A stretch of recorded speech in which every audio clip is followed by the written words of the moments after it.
Baka kasi may pagkakataon na may mga unfinished business pa pala itong si kuya. At saka dalaga yung mga anak niya eh. Yes, tapos yung baka bigla siyang balikan.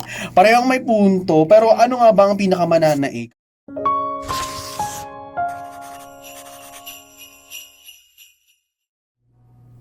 Mario, kailangan natin pag-usapan ang naging pakiusap ni Kuya.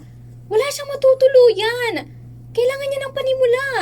Malinaw na yung sagot ko, Grace. Hindi siya pwedeng tumira dito. Mario, kapatid ko siya. 10 taong siyang nawala at ngayon lang siya humihingi ng tulong para magbagong buhay. Kung hindi ko siya tutulungan, baka bumalik lang siya sa dati dahil wala siyang mapuntahan. Naiintindihan ko naman yung awa mo, Grace. Pero paano naman yung seguridad natin? Na hindi nga natin sigurado kung nagbago na ba talaga yan? Tsaka may mga dalaga tayong anak, alalahanin mo. Hindi natin alam kung sino yung mga naging kasama niya sa loob o kung sino yung mga naghahanap sa kanya mula sa nakaraan niya. Eh sabi nga niya, nagbago na siya. Deserve naman ng lahat ng second chance lalo na't pamilya tayo.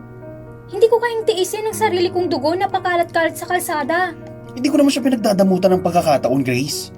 Pero ang tungkulin ko ay protektahan na siyempre ang pamamahay na to. Yung mga dalaga natin.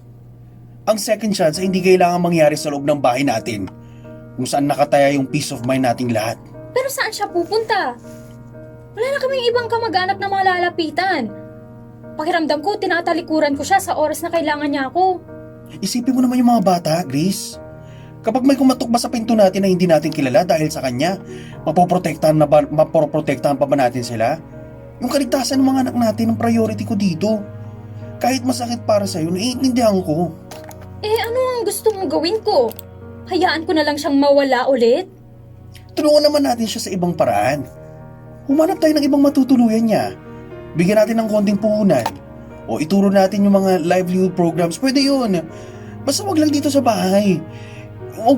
Wag dito sa bahay. Huling desisyon ko na yun. Ganon. Atake. Actually, may point, dito may, pareho silang may punto. Ito kasi si Grace, siya ang pinag-uugutan niya ay emotion, Oo, syempre kapatid niya yun. pagmamahal sa pamilya.